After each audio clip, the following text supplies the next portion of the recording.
नमस्कार मंडळी.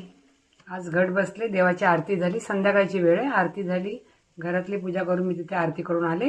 आता संध्याकाळचं म्हटलं जेवण काय करायचं, ते भाकरी करते ज्वारीची, झुणका केलाय आणि चटणी करायची. नेहमीच आपण एक चटणी करतोच ना, तर म्हटलं आज वेगळा प्रकार करूया. आज मी कारल्याची चटणी बनवते. मॅडम एक कारलं उरलं होतं, त्याचा उपयोग कसा करायचा म्हटलं असा उपयोग करूया. चला तुम्हाला दाखवते चटणी. कारल्याची चटणी तुम्ही सुद्धा नक्की करून बघा. मी कारल्याची चटणी बनवते. त्यासाठी शेंगदाणे घेतले, जिरं घेतले, सफेद तीळ, खोबरं, हळद, मीठ, मिरची पावडर, तिखट, लसूण, खोबरं आणि कारलं. चांगलं कारलं मस्त एकदम भाजून घ्यायचं. एक कारलं होतं, ते फुकट घालण्यापेक्षा त्याचा काहीतरी उपयोग व्हायला पाहिजे. मी असा उपयोग केला आहे त्याचा. तुम्हाला मी नक्की करून दाखवते, तुम्ही सुद्धा करण्याचा प्रयत्न करा. हे बघा, हे संपूर्ण जिन्नस फक्त हळद मसाला वगैरे सोडून बाकीचे जिन्नस हे संपूर्ण मी वाटून घेणार आहे आणि तुम्हाला दाखवते. चला तर, ही बघा कारल्याची चटणी तयार.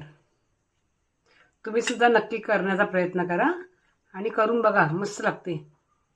कारलं शरीराला चांगलं. आणखी चटणीचे नेहमी प्रकार आपण ते करतो ना, लसूण मसाला वगैरे वगैरे, तर ह्याच्यामध्ये आज मी कारलं घेतले. तुम्ही चटणी करून ट्राय करून बघा, तुम्हाला कशी वाटते चटणी तुम्हाला कमेंट करून नक्की सांगा. फक्त संपूर्ण जिन्नस मस्त खरपूस भाजून घ्यायचं, कारलं सुद्धा भाजून घ्यायचं, तरच ती चटणी छान लागते. चला तर आता आपण झुणका आणि भाकरी करायची. ठीक आहे, हे बघा आता जेवण तयार. ज्वारीची भाकरी, हे बघा पिठलं, हे आपलं कुळदाची पिठी आहे. झुणका, कारल्याची चटणी जी केली ना आता ती, कांदा आणि काकडी.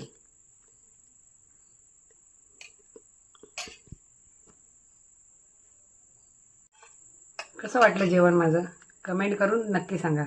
ही कुळदाची पिठी आमच्या राजापूर साईडला फेमस आहे. असे खायची झुणका भाकरी, कारल्याची चटणी. कशी वाटली कमेंट करून नक्की सांगा आणि माझ्या चॅनलला लाईक शेअर सबस्क्राईब करा. हा छोटासा मिनी ब्लॉग आहे. धन्यवाद. Good night.